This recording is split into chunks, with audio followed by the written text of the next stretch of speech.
Okay, well, welcome to our coffee shop talk. We are just, going to sit down and shoot the breeze here and talk about what we normally talk about at a coffee shop. I see you're in a greenhouse by the looks of it, though.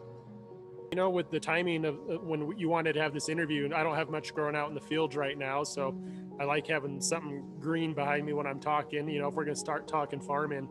So I'm actually here in a school greenhouse.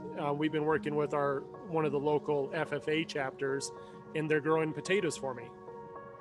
So part of what we do, since we grow certified seed, is we personally grow potatoes in a greenhouse, year-round production, to grow mini tubers, and those get planted out in the field each year. So this FFA here had a greenhouse that was sitting vacant, so they basically take some of my real small potatoes, they'll plant them here, grow them out, and then at the end of the year I'll buy them back from them. So they're doing the labor, growing the crop for me, harvesting them, and at the end of the year it makes a really nice fundraiser for them. So it's really hands-on. So it's been a really cool project. I think we're on year number 7. So so I thought I'd make a very educational for them. Yeah, well, it's just, you could come into a class and talk about growing potatoes all day long, but until they actually do it themselves, that brings a whole nother level of appreciation and understanding.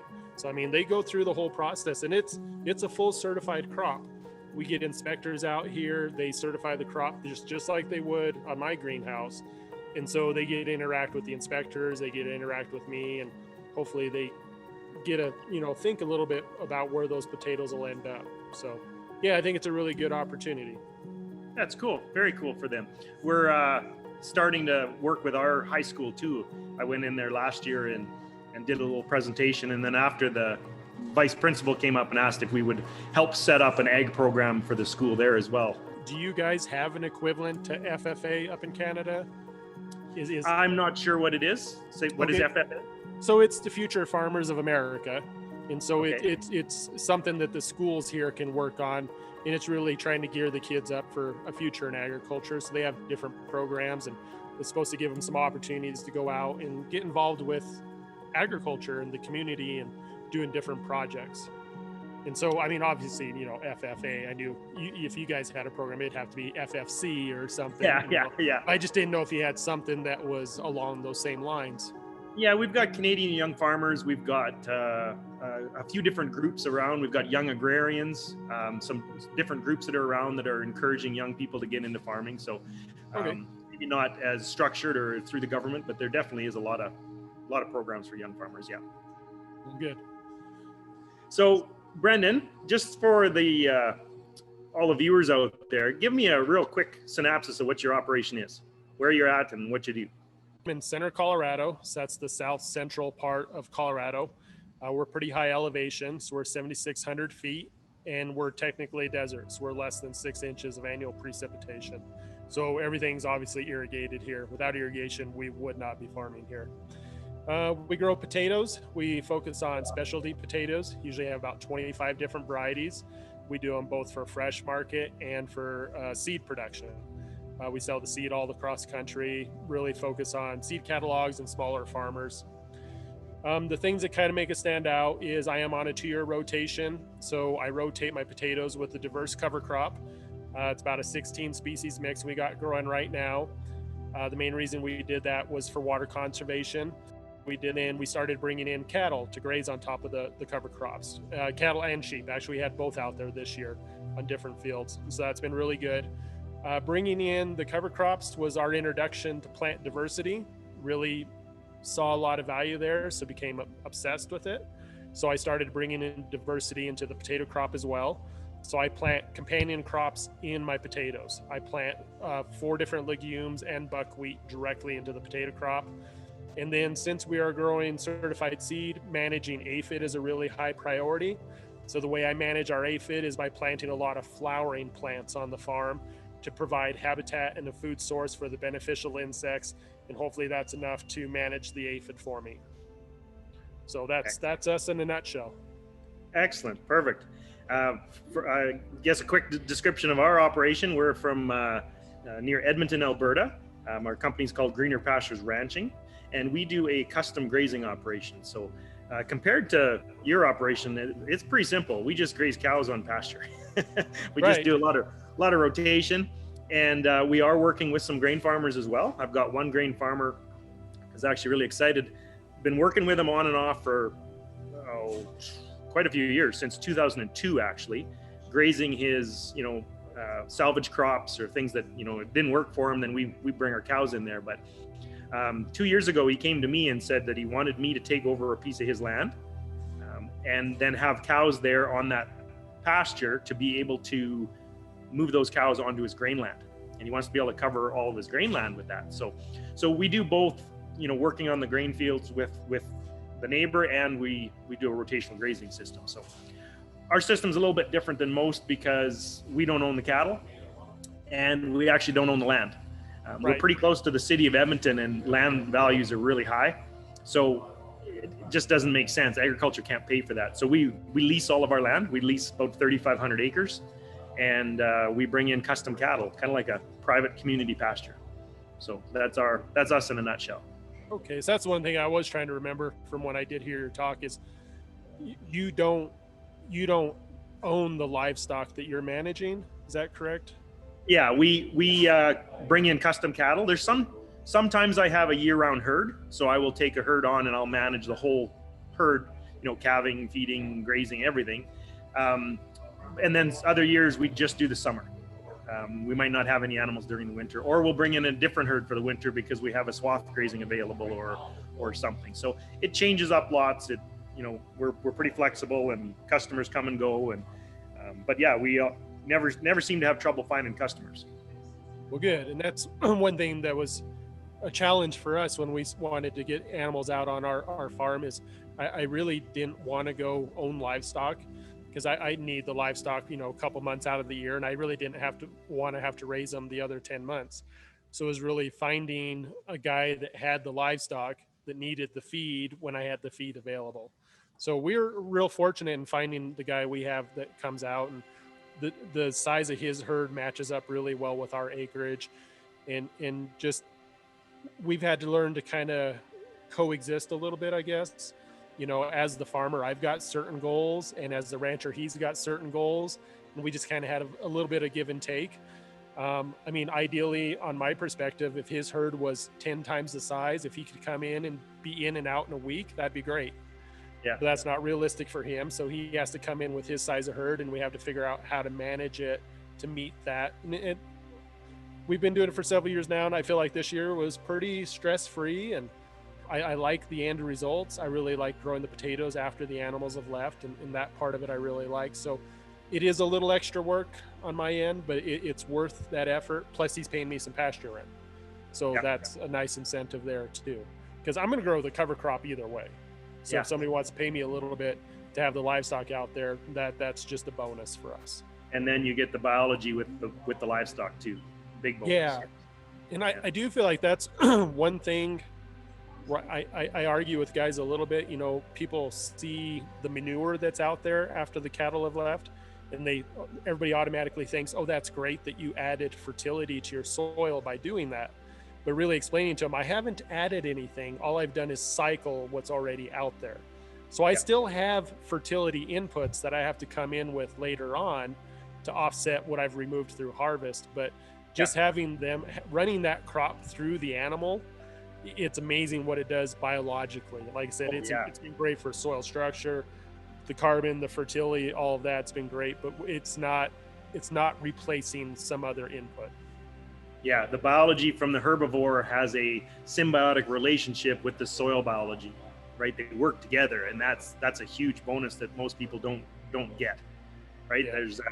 There's biology in the manure, there's biology in the urine, there's biology in their saliva, there's biology in their snot, there's biology off their hair coats, right? And it all intermixes. So just having those animals out there is so important. Well, and just real obvious ones too. I mean, I would not have dung beetles out there if I didn't have any dung. Yeah. The two go hand in hand. So, you got to put the dung out there first, and it's amazing. In these areas where they haven't seen manure forever, you put a cow pie out there and the dung beetles just appear, and that part blows my mind. How that everything just comes together. If you build it, they will come. They're Yep.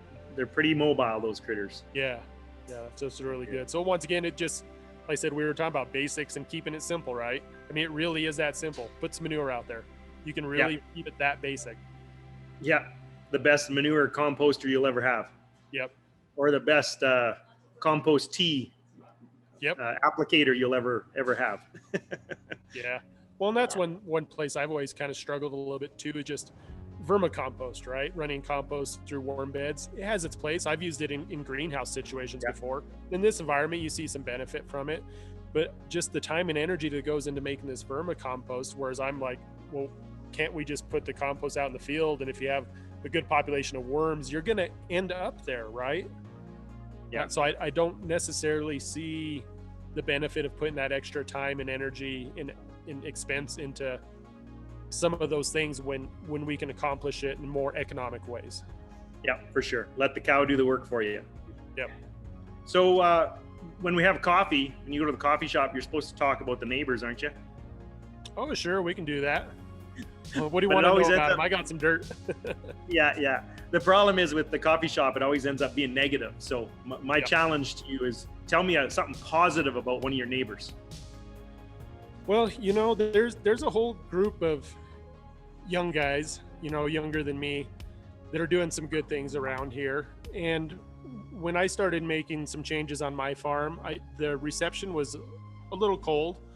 And I feel like it's because I was so young at the time, but now that I'm a little bit older and there's a younger generation coming up behind me, they seem a lot more open-minded to the different things we're doing. So a couple of things we're seeing definitely a lot more of this year driving around. A lot more covered crops. That's something that's really been coming in pretty strong the last 10 years. But I'm seeing a lot more livestock grazing the cover crops. That's become real accepted around here, to the point where I think guys are going to start fighting over the animals a little bit, trying to make sure they're the first on the list to get the livestock out on their ground, because we've been doing it long enough now that guys are starting to see the long-term impacts from it. And I think we've done a lot to eliminate the fear that comes with it. Because anytime you bring in something new, everybody's real worried about doing something new, but it's really nothing to worry about, and a lot of positives that come from it. So that's been really nice to see. Oh, good. Right on. Yeah, no. So what you basically said at the beginning there is that as you get older, you get wiser. Is that what you said? I don't know about that.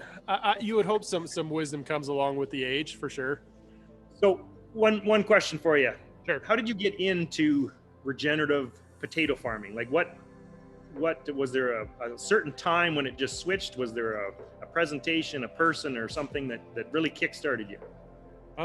I will say my uncle was probably the biggest catalyst. So I was in high school at the time, and he was the one growing the crops. And I was pretty close to him. And the thing that really drove him to change was he just was really becoming concerned with his personal exposure to chemicals. He didn't like reading the labels on these jugs of chemicals and reading, all the warnings and the personal equipment you have to wear. And it just didn't make sense to him. And he said he wanted to really find a way to farm without using those chemicals.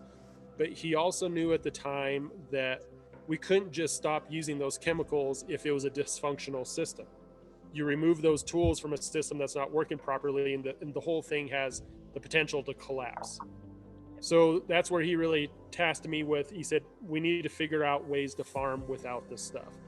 So we had to go out and just kind of discover things on our own. And our transition took a really long time because we had to bring in one thing at a time. So one of the first things was, well, let's get rid of the chemical use. Let's really work on eliminating synthetic fertilizers. So we started using some ozone generators on our pivots, which really helped a lot with blight on the potatoes, allowed us to quit using fungicide out on the potatoes. We wanted to get rid of synthetic fertilizers, so we started using compost. Once we started getting that compost out in the soil, we started seeing drastic changes out there. The smell of the soil, the structure of the soil started changing. So then we started going down those paths, and it's like, okay, once we got something established, we would introduce a new idea, do it for 2 or 3 years. You start to see the benefits of it. And it's like, okay, now what? I still think probably the biggest change we made that I feel like has had the most positive effect is the introduction of plant diversity. All those other things were great. Using compost and the ozone, all those were really good tools, but none of them reached their full potential until we got away from monocultures. Bringing in that very first diverse cover crop was still a really good moment for us. And I'll give Jay Fuhrer a lot of credit. I know you've surely have met him many times. When we first started growing cover crops, it was still a monoculture. We were using it to address some concerns, and it was doing a great job. And Jay came to my farm, and I was really happy about him being there. I was really proud to show him what we were doing. And Jay, being the way he is, was very humble. He said, I love what you're doing here, but have you ever thought about plant diversity? And we had a great talk that day, and before he left, we had a 7-species mix put together. Nice. Brought that in the next year, and I still think that was probably the biggest leap forward we ever took in one step. The next year, when I had potatoes out there following that diverse cover crop, it blew my mind. It's like the potatoes were growing themselves. Quality improved overnight. The structure of the soil just really increased. So that was such a big catalyst for us. And so it was just cool because it took us a long time to get there, but it was exactly what my uncle was talking about. But it took us a long time to figure out how the pieces all fit together to accomplish those goals of what he initially set out to do. But at the time, nobody could hand us a manual on growing potatoes this way. It was very counter to what all the people around us were telling. We would go to the universities for help, and their advice was, don't do this. Don't make these changes. We've told you how to grow potatoes. You need to keep growing them this way. So one thing I've said about my uncle in the past, and it's funny being able to talk about this with the format we've got today, is I think one of the reasons he was able to make these changes is because he didn't go to the coffee shops. A lot of times when people are trying to make these changes, they go to the coffee shops, and like he said, it's a lot of negative. People will tell you all the reasons why you shouldn't do these things. He didn't go to the coffee shop, so he didn't hear all that negativity. He had certain goals and a mindset, and he was going to do those things because that's what he felt was the right thing to do. And now that we've done them, we can look back and realize he did have a lot of foresight there, but he needed help too. He didn't know how to put all the pieces together and get us there, but he knew where he wanted to be. Yeah, the power of a polyculture, right? That polyculture of plants gets you a polyculture of different type of root systems, which gets you that polyculture of soil organisms. And that's where the magic happens. That's where they can create their own fertility. And that's just an amazing, it's a whole mindset shift, right? From that, we're trained on monocultures. And I'm trying to, every conference I do and every place I go, I try and make the phrase that the monoculture is ugly. We got to get that out of our head that's pretty, right? That perfect field, that everything's all one color, straight lines. Nature doesn't work like that, right? That polyculture, that's what's beautiful. Well, and you can even talk to these guys that make biological products or compost teas, and they talk about diversity, right? That's a big selling point on all these different products. But if you apply those products to a monoculture, you're limiting the potential of that product. And once you bring in the diversity, those products would work better. But at the same time, once you bring in that diversity, you have less need for those products too. That living plant in the soil, it does magical things and things that we can't replicate with any product or any other practice. It's real. Once again, right? It's that simple. Put diverse plants out in the soil. And that is such a huge catalyst, and that ends up leading to such amazing things just by that simple task. That would be a very practical advice to give to a producer. If you could do one thing, better on your operation, would be to plant polycultures, because that's going to lead to so many different benefits, right? It's going to improve soil, which is going to increase water holding capacity. It's going to get increased nutrients available. I mean, that one step gives us so much. Well, and it's so hard. The benefits we get from that are so hard to quantify. You and I, we cannot put on paper or have a graph to really show all of the value we're getting from this. And that's where I think a lot of the people with the research get really hung up, right? They want to be able to come in and quantify everything. But at the end of the day, by putting diversity out in my potato crop, I cannot begin to tell you how much benefit if you want to put a number to it, I can't do it. But I can tell you how much I spent on the seed that I put out there. And am I getting the benefit to more than offset the cost of that seed? Absolutely. Yeah. How much more benefit? I don't know. I really it's hard can't. to add up.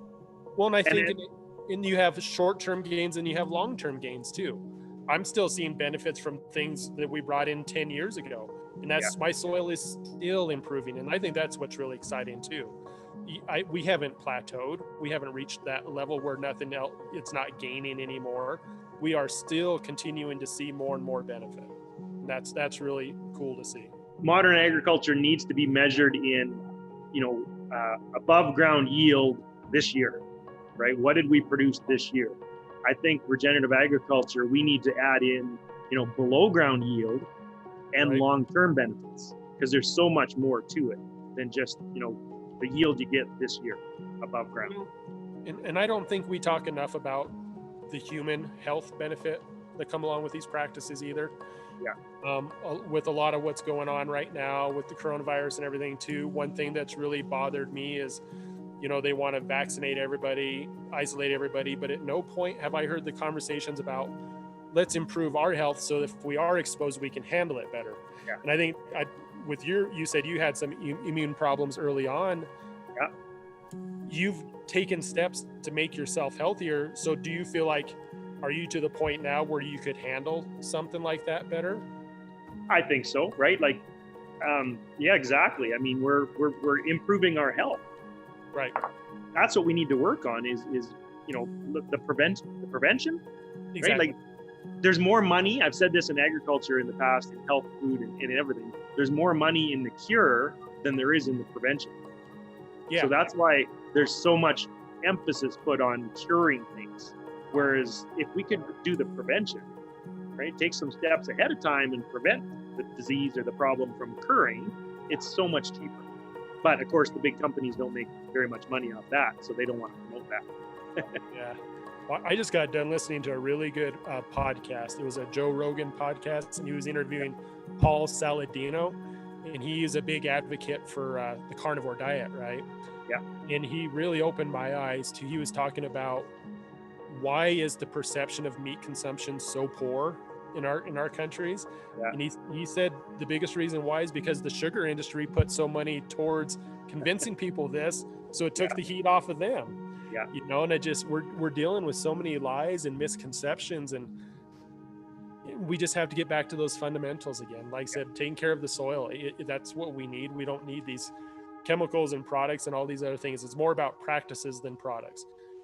That's what's really going to change the soil in the health of the soil, the health of the plant, the health of the animals, and the health of the people.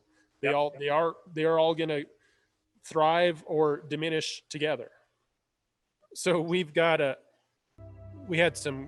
little garden area, and so we've got some goats that were out on that, and a lot of them were in milk this summer. And there was one, the little Nigerian, and we just were keeping her over the winter, just kind of helping out the lady that owned it. And it's been really interesting watching this goat. So she's in our backyard now with our dogs, and we left the grass really long. So it was like, oh, all this food out here for this goat to eat, because that's what we as people think. I was like, that she's gonna love it. She's gonna go crazy in all this grass, right? She's back there eating all the dry weeds along the fence, and that's what she prefers. And it just, I don't know, just like I said, there's some little lessons to be learned there, just we think we can force these animals to do these things, but if we just get out of the way, sometimes it's amazing what they're actually going to do, because they're a lot smarter than we are at the end of the day. Yeah. They know exactly what they need, and just the power of observation. Because that's really when I first did companion crops in the potatoes, I had already seen what diversity did in the cover crops. So I had that thought in the back of my mind, right? But with growing certified seed, we walk our potato fields, and so if a potato gets a disease, it has visual symptoms, and we can pull it and remove it so it doesn't get planted back the next year. Well, we used to grow field peas a long time ago, and we'd still get some volunteers here and there. And I was walking through the potato field, and I came across this patch of peas. And usually if I saw some weeds or something out there, I would pull them, and I went to those peas, and I was like, oh, they're not doing any harm. So I guess I'll just leave them be. And that was the moment, right? So I sat there. I mean, I must have stood there probably for 30 minutes and just stared at those peas. There was these peas growing with potatoes, and it was like a knee-jerk reaction. I was like, well, they're not doing any harm. Yeah. Like, wait a minute. So they're not doing any harm. They're climbing up this potato. They're not competing for sunshine. They're not really competing for moisture. They're actually adding nutrient to the soil. Yeah. Oh man, why have I been working so hard to get rid of all this other stuff? Yeah. So just sometimes you just have those moments, and just being able to kind of keep your ego in check, and being able to just realize that maybe you're not doing things perfect. You always have to be open-minded to accepting new ideas. So it was that next spring where I was like, okay, I was really comfortable with the idea that I had accepted the fact that they weren't doing any harm. So I was like, well, let's go to the other side. Can I actually do some good by putting them out here? And that's what started it. So then you start off with peas, end up establishing it across the whole field. You get excited about that. Then you're not content anymore. All right, what else can I put out there? Then what can I do? Yeah. Then it was the chickpeas. And then we did buckwheat. And then this last one was faba beans. Yeah. It's really cool when you start bringing those things together and it starts working. Yeah. And I should send you one of the pictures. I dug one of the peas out in my potatoes this summer, and there was a nodule on this pea plant, this well over the size of a quarter. I mean, just enormous. As biggest nodule I've ever seen come out of my field. This thing was massive, but it was so cool. And when you start seeing all those things starting to come together, but just realizing too, I think a lot of times people are pretty good at recognizing the positive things we're doing, right? So when I talk about plant diversity, people are usually, they get it, it's like, oh, that seems like a good thing. But it's harder to get them to accept that you have to remove the negative practices in order for those positive practices to work at their best. Yeah. And that's the hardest part for them, is to stop doing the damaging things. Yeah. Because most of the guys that have tried doing companion crops around here, a few guys have played around with it, but most of them have failed because they're all using herbicides, and they can't figure out how to do the companion crop with herbicide. Yeah. It's a whole system. Yeah. And we're trained to follow a recipe, right? You do this, and this, and it'll work. Yeah. But you start changing things. You can't just change one. You've got to look at the whole system and try and make it fit together. Yeah, and at the same time, and I'm sure you're the same way when you give presentations too, but I never like going into an area with the mindset that I'm going to tell these people what they need to do. Yeah. That's disastrous. All I can really do is tell them what I do and why I'm doing it. Yeah. Lay the fundamentals out there, but as far as how it's going to work in their area, because even Edmonton, I mean, you guys grow potatoes up there, but it's different. It's a different world up there still. So they got to figure out, if somebody wants to do this up there, they still have to figure out how to make it work in their area. But the thing I just really pound home is just the fundamentals. Plant diversity is good. Soil structure, carbon. Yeah. Now you figure out what you need to do to make those things optimal in your area. You take the idea and you adapt it to your environment. Yep. Yeah, for sure. Every environment has a different advantage and a different disadvantage. So we have to, understand those differences. Right? I mean, the number of times you've heard, well, you might be able to do that there, but we can't do that here, right? That's so common. But we need to take the idea, the concepts, and adapt them. And that's the power of this, is that really the concepts work in any environment. Yeah. Well, in the potato world specifically, so two of the biggest issues I run into is when I go speak in an area that has late blight and Colorado potato beetle. It's a lot tougher to sell my message there, because those are two really devastating things. Now in our area, we're so dry, since we're a desert. Late blight, I've only seen it twice here in my entire life. Yeah. We had really abnormal weather conditions, and we had some bad seed that was planted near us. Colorado potato beetle, they do not thrive here. They do not overwinter here. I've never seen Colorado potato beetle here. So, but people will write off everything I'm doing just because I've never addressed those issues personally. And I can tell them, I'm very confident that these principles will be effective with those conditions, but at the same time, I've never dealt with them personally. So the last thing I can do is make a guarantee on any of that stuff. So really waiting for some other guys. It'd be great if some potato growers elsewhere really took this extreme approach like I am, and really find out what this is doing in some other areas, because it would just strengthen the message for everybody. But it is really hard finding guys, especially in vegetable production, doing some of the things I'm doing. I mean, finding ranchers or guys doing small grains, a lot easier. There's a lot more of you guys. Yeah. But in my world, it is really hard finding many people doing these practices. Come on, Brendon. I want a recipe on how to grow potatoes. I want a step-by-step instructions on how it will work in Edmonton, Canada. Yep. Yeah. Well, and that's where I get frustrated too, is like I can lay out for everybody, here's exactly what I'm doing, right? Yeah. And some people say, cool, I want to adopt 20% of what you're doing, but I want to see 100% of the results. Yeah. Oh, you bet. Yeah, sure. No Good luck with that. Yeah, let me just sign a blank check and hand it over now. I guarantee it. Yeah. It just doesn't work that way. But again, the concepts do. Like I think it's amazing that, you know, our operations are very similar, but we're in completely different industries in completely different environments, right? Right. But the core principles are very similar. So what's your favorite potato that you grow? You know, it depends what you're having for dinner. You know, everybody always thinks a potato is a potato, right? Yeah. The main thing for me is they all have different cooking characteristics. Okay. So if I want to make French fries, I'm going to go with a more of a yellow potato like a Nicola, fry up really well, or Kennebec. If I want to boil the potato or mashed potatoes, I like going with Desiree because they hold their shape because they've got a lower solid content. So that's the biggest issue for me. And then fingerlings, I mean, they're in a whole nother category all by themselves. So that's what, so really they're, you know, everybody wants to know what is the perfect potato. Doesn't exist. Yeah. You really need, just like diversity and everything else we've talked about today. Really, if you want to have a diverse kitchen that meets all of your needs, you need to have a diversity in potatoes that you have access to. Nice. Interesting. Yeah. See, I'm just the commentator guy. Yeah. Doesn't mean much to me. Yeah. Yeah. Cool. Well, yeah. Sending you guys the t-shirts, that's easy, but getting potatoes across the border, that's tough. A little tough. I can't send you a care package on that one. No? Oh, darn. Oh man, the paperwork involved is ridiculous. Now you guys can send potatoes south of the border, no problem. Can we? But going the other direction is really tough. Oh. Is it because of disease pressure?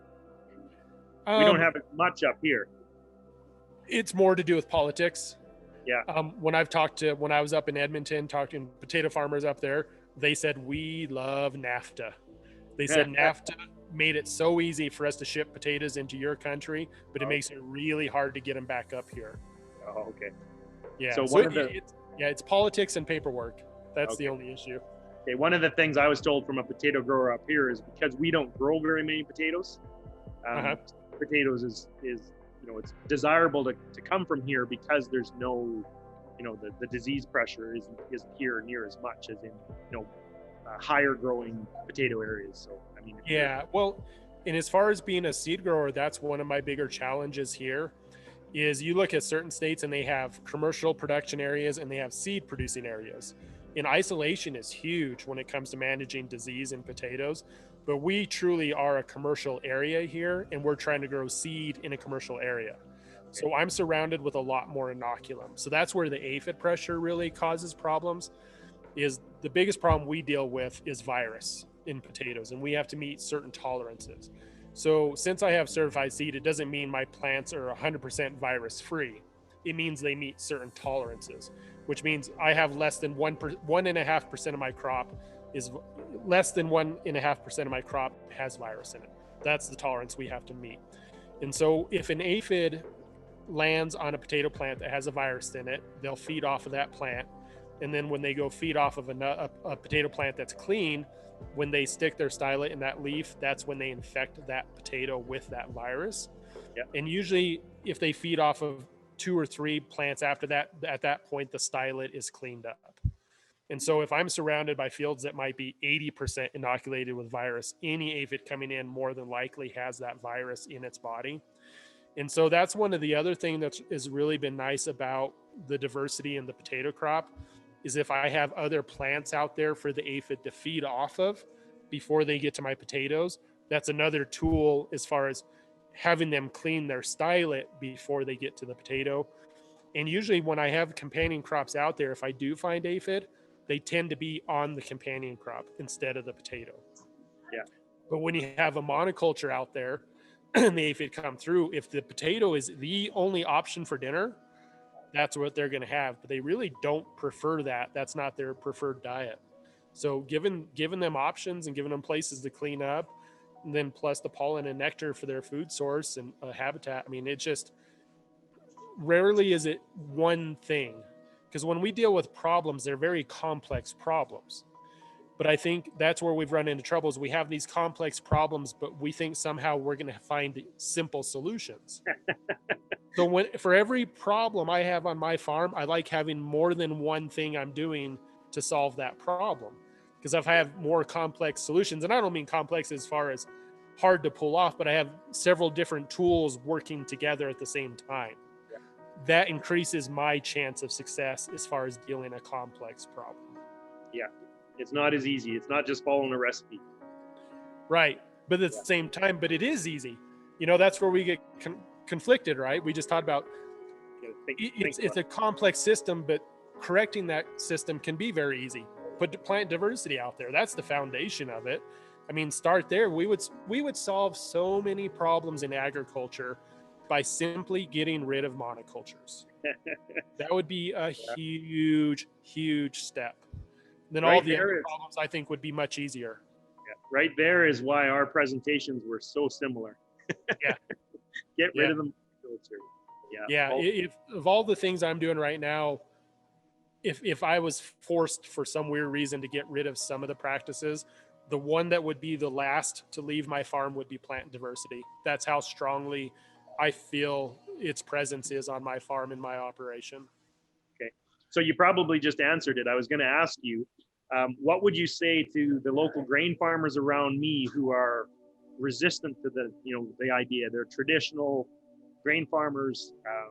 What would you say to them to maybe get them to open up their mind a little bit to look into some of this? Well, I mean, I've seen a lot of good things going on out there in small grains as far as bringing in diversity. And whenever I've seen it, I've seen nothing but positives coming from it. I mean, putting some legumes out there with barley and some small grains.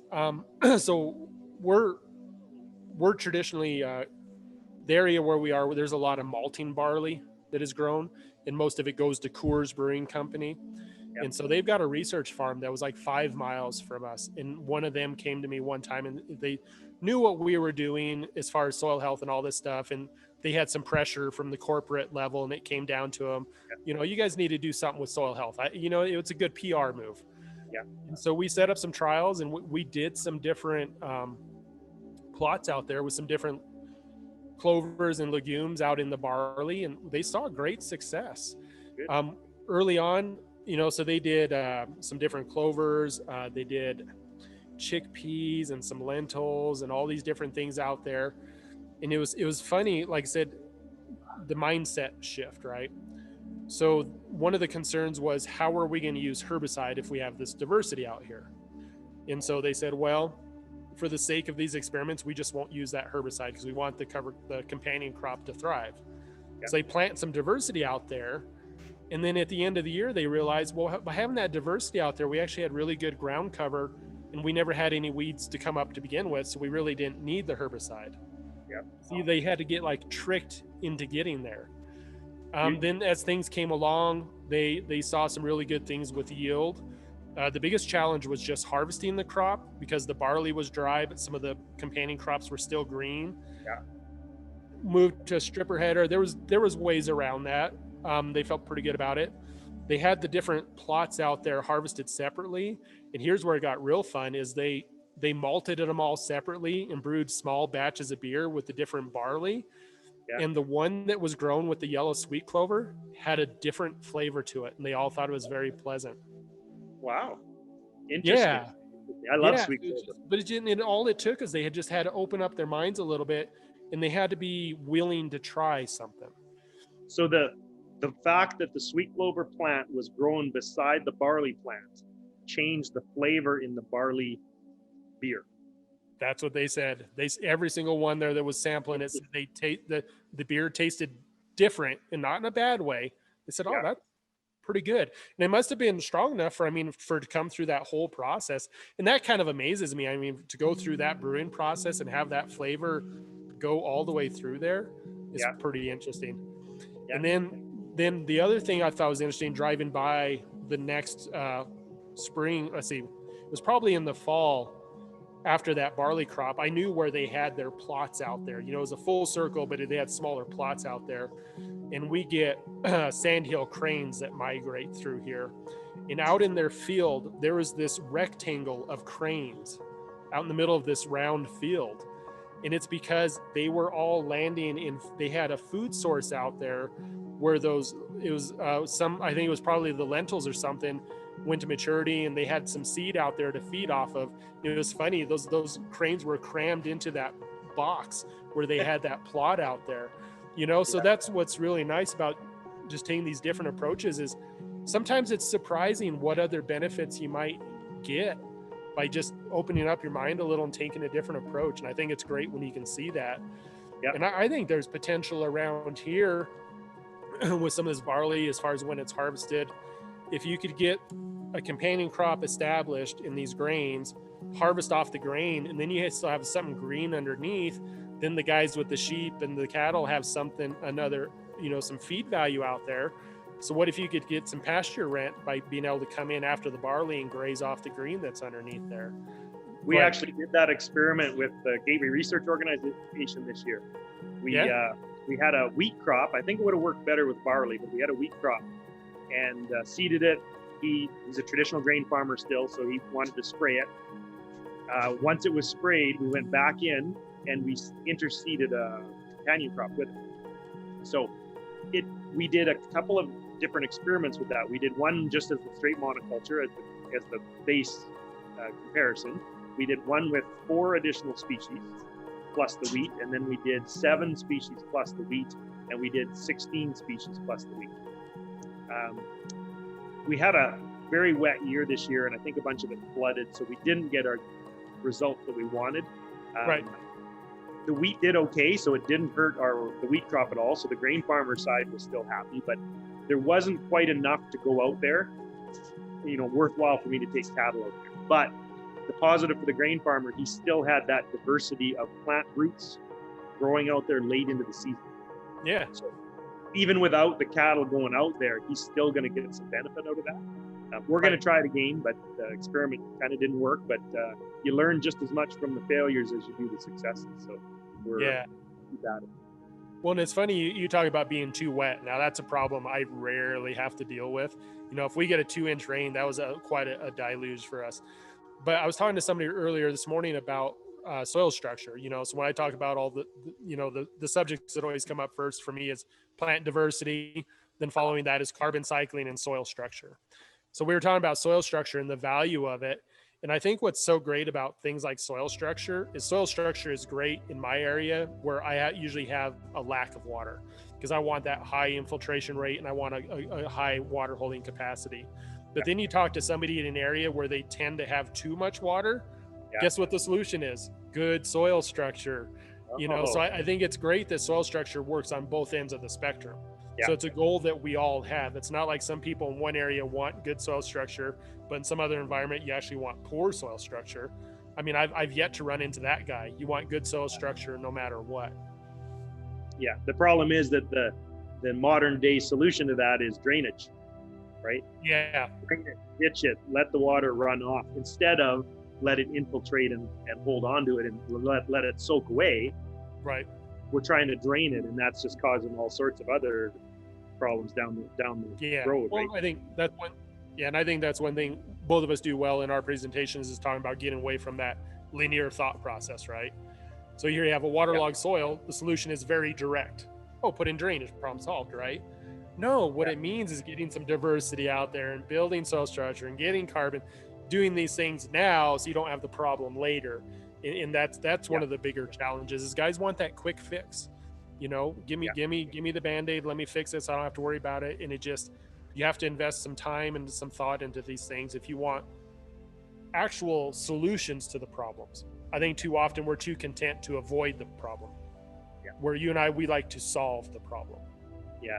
And that's where that we need to grain that grain land that I took over 2 years ago, it was lowland, and it's been grain farmed for, I'm going to say, 20 years at least. So the root systems never are allowed to go down very deep, right? It's always a grain crop of some kind. And lots of times he couldn't even harvest it because it would get too wet. And so my first, it was waterlogged. Like the cattle were walking through 11 inches of water, right? Yeah. It wouldn't go anywhere. So my goal is to get some root systems in there to dig deep, right? Some good fibrous roots to dig down and open up the soil and allow that water to drain away. Already this year, it's only the second year we've had it. We had another wet year, which is kind of rare for us. I mean, compared to you, we're always wet, but it was really wet again. And already this year, it was draining away, right? Just getting those root systems in there. And I'm looking forward to seeing how much that improves over the next few years. I can get those perennials digging deep. Yeah. And look at what a simple solution that was, right? It was that simple. Put seed in the soil. Yeah. You just had to be some different seed. You had to put some thought into it, but the solution is really that simple. Yeah. For these grain guys too, the Gateway Research Organization here, we got in some Kernza wheat seed. Have you heard of that? We grew just a little bit out in the garden, small patch. So yeah.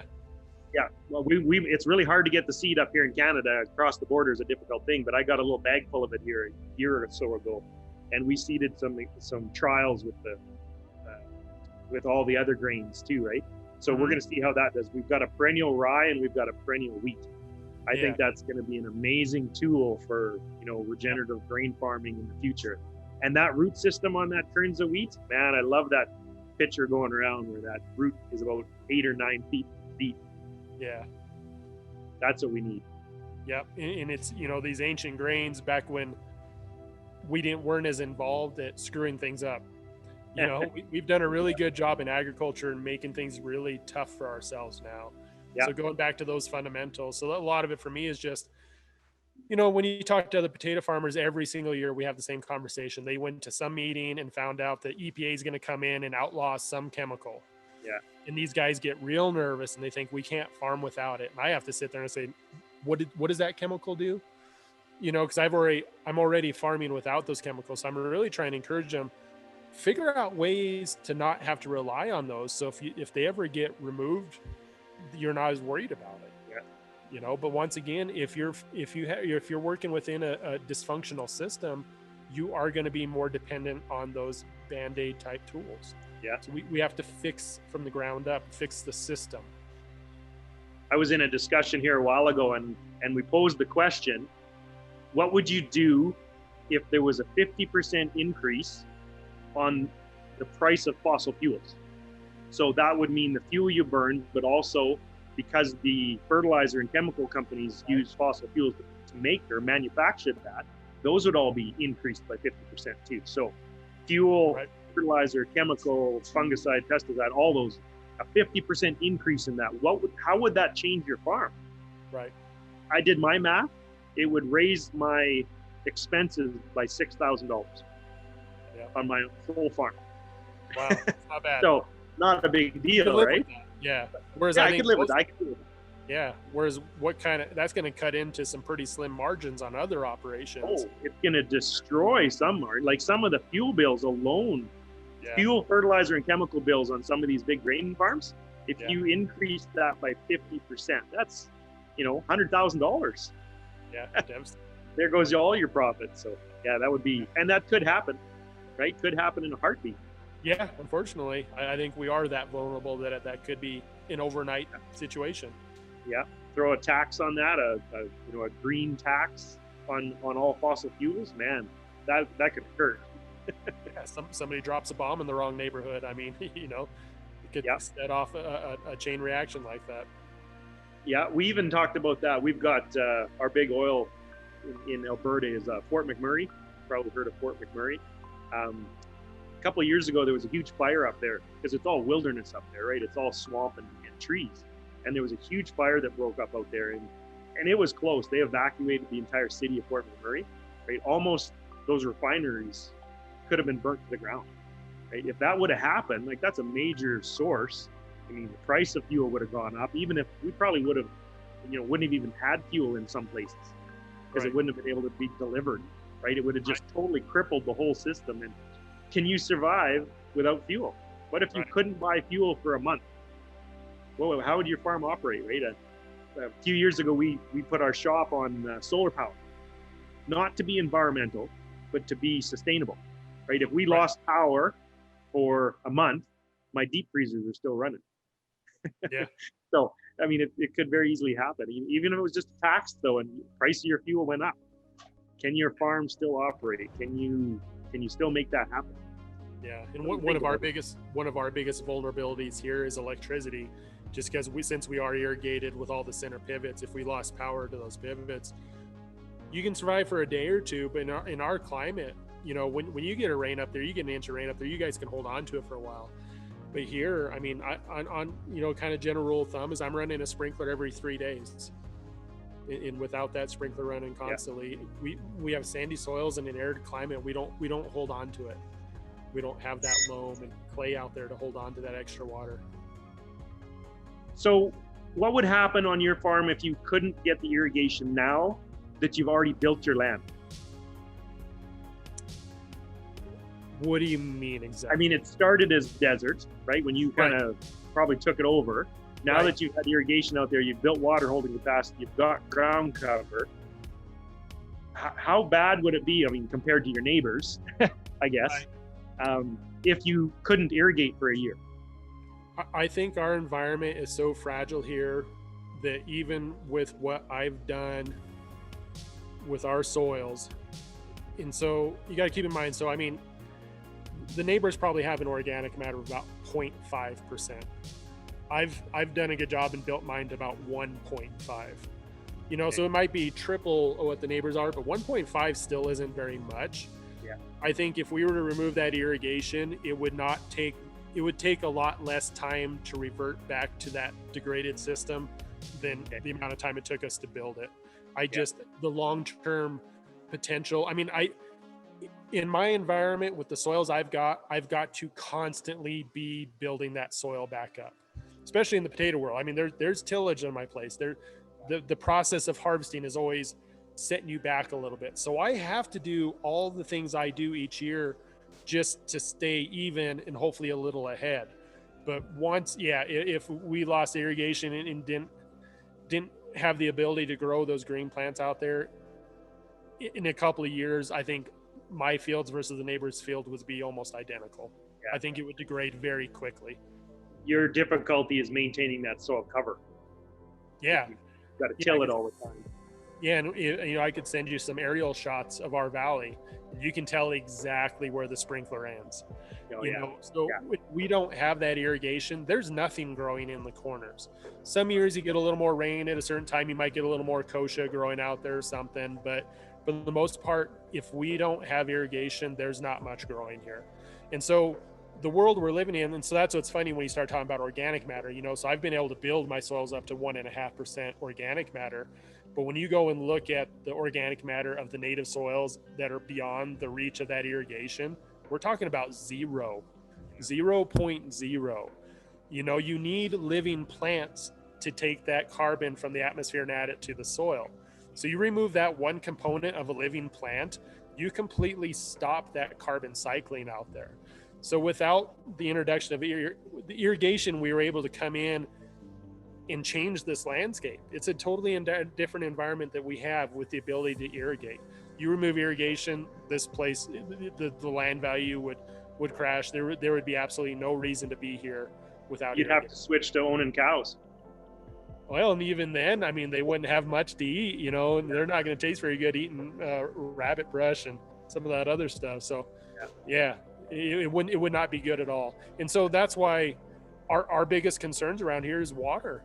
And it's a lack of water due to some environmental issues, but the other big concern is people, politics. We've got people coming in and trying to take our water away all the time. They want to build a pipeline and pump the water from beneath us so that the people up in Denver can have homes. And that's a constant battle here.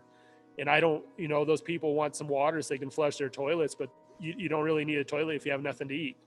So I don't understand. It's very short-sighted of them to be willing to remove irrigation from agricultural production. Yeah, we are a very small percentage of the population.